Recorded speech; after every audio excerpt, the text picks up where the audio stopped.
നമസ്കാരം. NDA സഖ്യത്തിന് 400 seat ഉറപ്പെന്ന് കേന്ദ്ര ആഭ്യന്തരമന്ത്രി അമിത് ഷാ. ബംഗാളിലും ഒഡീഷയിലും ആന്ധ്ര, തെലങ്കാന സംസ്ഥാനങ്ങളിലും BJP സീറ്റുകൾ ഉയരും. കേരളത്തിലും തമിഴ്നാട്ടിലും അക്കൗണ്ട് തുറക്കുമെന്നും അമിത് ഷാ പറഞ്ഞു. ദി ന്യൂ ഇന്ത്യൻ എക്സ്പ്രസിന് നൽകിയ അഭിമുഖത്തിൽ സംസാരിക്കുകയായിരുന്നു കേന്ദ്ര ആഭ്യന്തരമന്ത്രിയും BJPയുടെ പ്രചാരണ തന്ത്രങ്ങളുടെ ചുമതലക്കാരനുമായ അമിത് ഷാ. ബംഗാളിൽ 30 വരെ സീറ്റുകളിൽ BJP വിജയിക്കും. ബീഹാറിൽ 2019-ലേതിന് സമാനമായ സീറ്റുകൾ ഉറപ്പാണ്. ഒഡീഷയിൽ 16-ന് മുകളിൽ സീറ്റുകൾ കിട്ടും.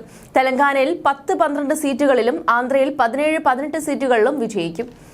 തമിഴ്നാട്, കേരളം തുടങ്ങിയ ദക്ഷിണ ഭാരത സംസ്ഥാനങ്ങളിലും സീറ്റ് ഉറപ്പാണ്.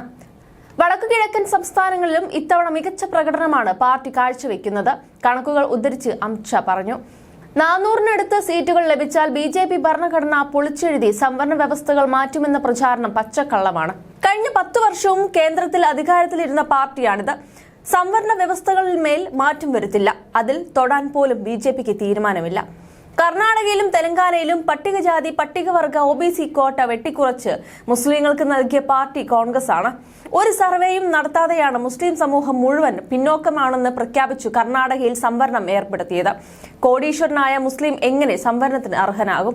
മതാടിസ്ഥാനത്തിൽ സംവരണം നൽകുന്നത് തെറ്റാണ്. അത് ഭരണഘടനാ വിരുദ്ധവുമാണ്, അമിത് ഷാ പറഞ്ഞു. കേന്ദ്ര സർക്കാർ എടുത്ത വലിയ തീരുമാനമായിരുന്നു പൊതു സിവിൽ കോഡ്. മുത്തലാഖ് നിരോധനവും ആർട്ടിക്കിൾ 370 റദ്ദാക്കിയതും കേന്ദ്ര സർക്കാരിന്റെ വലിയ തീരുമാനങ്ങളാണ്. ഭരണഘടനയുടെ അടിസ്ഥാനത്തിൽ തന്നെ വ്യവസ്ഥ ചെയ്തിരിക്കുന്ന സംവരണം അവസാനിപ്പിക്കുക എന്നത് BJPയുടെ അജണ്ടയല്ല. വ്യക്തികളുടെ സ്വത്ത് തുല്യമായി വീതിക്കുകയെന്ന വിചിത്ര ആശയത്തിലാണ് കോൺഗ്രസ് മുന്നോട്ടു പോകുന്നത്. കോൺഗ്രസിന് ആരോടാണ് മുൻഗണനയുള്ളതെന്ന് മൻമോഹൻ സിംഗ് തന്നെ വ്യക്തമാക്കിയിട്ടുണ്ട്.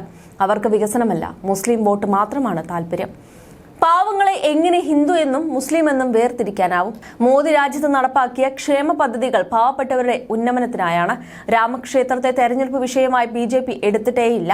രാമക്ഷേത്രം എന്നത് വിശ്വാസത്തിന്റെ വിഷയമാണ്. എന്നാൽ രാമജന്മഭൂമിയിലെ ക്ഷേത്ര നിർമ്മാണം വർഷങ്ങളോളം തടസ്സപ്പെടുത്തിയത് കോൺഗ്രസ് ആണെന്ന് ജനങ്ങൾക്കറിയാം. പ്രാണപ്രതിഷ്ഠ ചടങ്ങുകൾക്ക് പോലും കോൺഗ്രസ് നേതാക്കൾ എത്താത്തത് അവരുടെ വോട്ട് ബാങ്കിനെ കരുതിയാവണം. അയോധ്യയിൽ ദർശനം നടത്തിയ നേതാക്കളെയും അണികളെയും കോൺഗ്രസ് പാർട്ടി പലതരത്തിൽ ഉപദ്രവിച്ചതായും അമിത് ഷാ കുറ്റപ്പെടുത്തി.